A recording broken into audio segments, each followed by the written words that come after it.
2 suicidi in carcere in 2 settimane, un bilancio decisamente pesante, quello della casa circondariale di Santa Maria Maggiore a Venezia. Il 6 giugno si era impiccato nella sua cella il 38enne tunisino Bassem Degaki. Ieri stesso drammatico destino per il 35enne Alexandru Janosi. In carcere per motivi e situazioni totalmente diversi, stavano vivendo in modo differente anche la loro reclusione. I numeri però sono sentenze, come sottolinea il garante dei detenuti di Venezia Marco Foffano, che dice 2 casi in 15 giorni è una media drammatica, sono senza parole, bisogna tornare a parlare di responsabilità, i fatti parlano da soli, chi di dovere deve indagare in maniera approfondita. 2 parole soltanto, d'ora in poi basta e intervenire. Alle parole di Tofano si aggiungono poi quelle dei sindacati di polizia penitenziaria. Giovanni Voma, segretario nazionale del SAP per il Triveneto, parla senza mezzi termini di tortura di Stato. A queste condizioni il carcere non può avere altre definizioni. Si aggiunge il segretario generale del sindacato Donato Capace, che dice dall'inizio dell'anno sono stati già 25 i suicidi nelle carceri italiane, più un poliziotto che si è tolto la vita alcune settimane fa. Chiedo al ministro della giustizia Carlo Nordio un netto cambio di passo sulle politiche penitenziarie del paese. È necessario prevedere un nuovo modello di custodia. Questo è Sveglia Veneto, il primo podcast dedicato all'informazione vista da Nord-Est.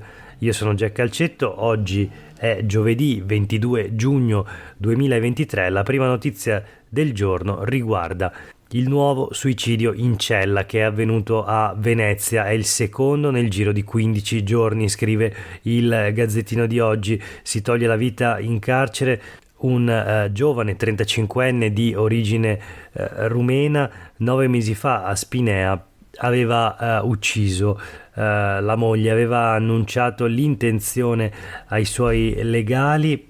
Come avete sentito poco fa, il garante dei detenuti di Venezia parla di un episodio drammatico e chiede adesso indagini vere. Il 35enne era in regime di sorveglianza speciale, ma questo non è bastato. È arrivato comunque al suicidio, proprio come il 38enne di origine tunisina che il 6 giugno si è tolto la vita quando stava per uscire di prigione. E sul Corriere del Veneto troviamo una notizia relativa proprio a questo episodio, quello del 6 giugno scorso.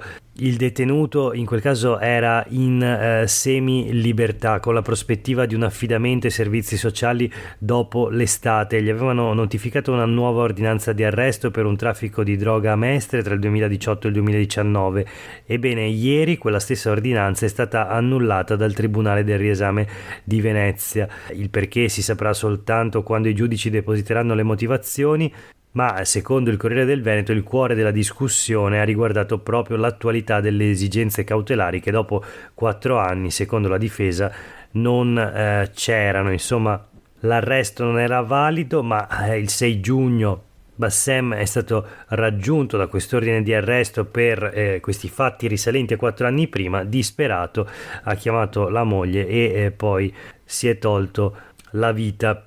Questa è la situazione nelle carceri del Veneto, in particolare di Venezia. Proseguiamo la rassegna stampa di oggi con una notizia che riguarda i rischi dell'autonomia. La troviamo sulle pagine del Corriere del Veneto. La riforma, rischio disparità e troppe spese. L'affondo dei tecnici sull'autonomia. Sono finite le audizioni in commissione. In Senato l'ufficio parlamentare di bilancio affronta adesso le criticità emerse dal testo del DDL Calderoli. La notizia sul Corriere del Veneto: i nodi riguardano il calcolo complesso della spesa. Secondo l'ufficio parlamentare di bilancio, il calcolo di quanto lo Stato spende oggi per ogni singola funzione in ogni singola regione è a dir poco complesso, ma appunto è la base da cui partire. Fra i nodi più intricati da sciogliere c'è poi quello del finanziamento dei LEP e delle materie con la compartecipazione a IVA, IRES e IRPEF, quindi la compartecipazione al gettito fiscale. I tecnici parlamentari suggeriscono poi che i controlli periodici sul gettito dei tributi e le relative modifiche dei servizi siano fatti soltanto da Roma.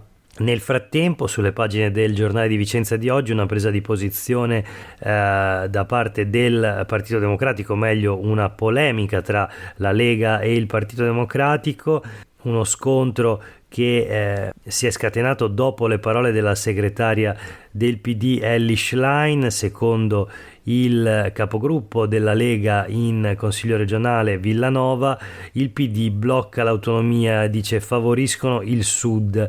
Ribatte il segretario regionale del PD Andrea Martella: bocciamo il disegno di legge Calderoli, non l'autonomia tout court, alcune materie però vanno tolte dal testo della riforma. Insomma, da una parte la Lega che dice no a un paese ingessato e sprecone, dall'altra il PD che ribatte su scuola e energia la competenza deve restare dello Stato. Voltiamo pagina.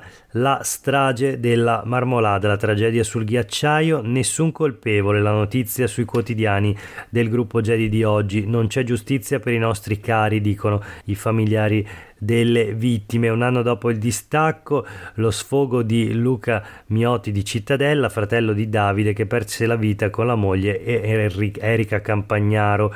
Come è successo con il Vajont, le responsabilità emergeranno tra parecchi anni, questa è la mia speranza, dice Miotti. E si chiede perché nessuno si è preso la briga di chiudere il passaggio dopo il caldo di giugno 2022. La notizia è comunque quella di una perizia della procura secondo la quale non c'è un'unica causa per il distacco del seracco glaciale. Chiudiamo la rassegna stampa di oggi con alcuni aggiornamenti. Il primo riguarda la vicenda dei bambini figli di due mamme e dell'impugnazione da parte della procura di Padova di 33 atti di nascita trascritti dal comune nei registri dell'anagrafe.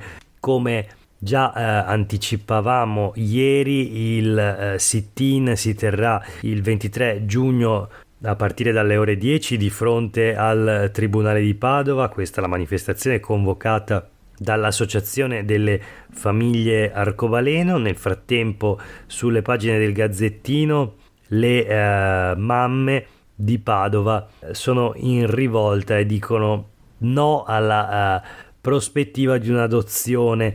Rispondono insomma all'ipotesi rilanciata dal ministro Roccella, che viene bocciata quindi dalla coppia di mamme chiamate in tribunale. Dicono no grazie, noi i figli già li abbiamo, il nostro rapporto dura da 14 anni, siamo una famiglia, non cerchiamo scorciatoie.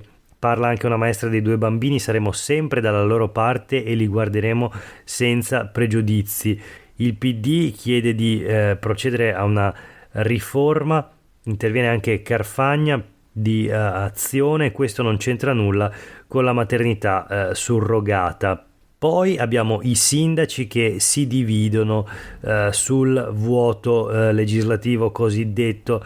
De Caro del Partito Democratico, presidente dell'ANCI, dice bisogna assicurare i diritti a tutti, ma invece De Carlo, coordinatore regionale di Fratelli d'Italia del Veneto, dice che responsabilità dei sindaci è rispettare la legge. Un articolo anche sul Corriere del Veneto sulla vicenda: mamme Arcobaleno, 200 bimbi a rischio, sono già nostri, non li adotteremo. Anche qui la posizione delle mamme che appunto sono contrarie all'adozione dei loro stessi figli, naturalmente come scorciatoia per aggirare il problema. Marco Mengoni l'altra sera in concerto allo Stadio Euganeo di Padova ha detto dovrebbe essere proibito decidere cos'è famiglia. Domani appunto prevista la manifestazione davanti al tribunale. Infine l'ultima notizia di oggi riguarda il congresso regionale della Lega, che dopo il ritiro di Roberto Marcato detto il Bulldog, l'assessore regionale alle attività produttive della Giunta Zaia, che ieri appunto ha annunciato che non presenterà la sua candidatura a segretario regionale, restano in campo Stefani e Manzato. Sulle pagine del Corriere del Veneto un articolo con tutto lo scenario, ecco con chi stanno Big e delegati quando è chiuso il termine per il deposito delle candidature, incredulità e amarezza per i sostenitori di Marcato che dicono con il suo ritiro occasione persa lui avrebbe scaldato i cuori dei militanti. C'è quindi un'incognita relativa a chi diserterà il voto. Intanto il profilo dei due candidati: Franco Manzato, trevigiano, a 57 anni, laureato in filosofia, milita nella Lega da inizio anni 90, è stato consigliere regionale per 3 legislature, capogruppo dal 2002 al 2008, poi dal 2008 al 2010, assessore all'agricoltura e al turismo, vicepresidente della regione, poi ancora assessore e dal 2018 al 2022 parlamentare e sottosegretario all'agricoltura. Dall'altra parte Alberto Stefani ha 31 anni, laureato in giurisprudenza, sindaco di Borgoricco, comune del Padovano, parlamentare già alla seconda legislatura, siede in commissione affari istituzionali alla Camera da 4 anni, ricopre anche la carica di commissario regionale della Lega per Salvini Premier, ora si candida come segretario regionale appunto. La notizia sulla battaglia nel Carroccio Veneto anche sulle pagine dei quotidiani del gruppo Gedi. Stefani e Manzato sarà sfida 2 con l'incognita voto dei marcattiani. L'assessore non ha ancora deciso se parteciperà al congresso. Zaia resta in silenzio, si occupa delle faccende romane, scrivono i quotidiani del gruppo Gedi e riportano una dichiarazione di Manzato, dice non c'è futuro senza radicamento. L'esponente trevigiano annuncia la discesa in campo in vista di sabato, le tensioni servono per cambiare, io sono qui per unire il partito. E su Marcato dice una punta di diamante ci sarà, ma nel frattempo il Bulldog non ha ancora sciolto la riserva, in questo caso sulla sua stessa partecipazione al congresso, naturalmente non più come candidato ma come semplice delegato. Insomma, un vero ginepraio questo congresso della Lega del Veneto. Ma nel frattempo per oggi è tutto, grazie per aver ascoltato anche questa puntata di Sveglia Veneto. A tutte e tutti voi una buona giornata.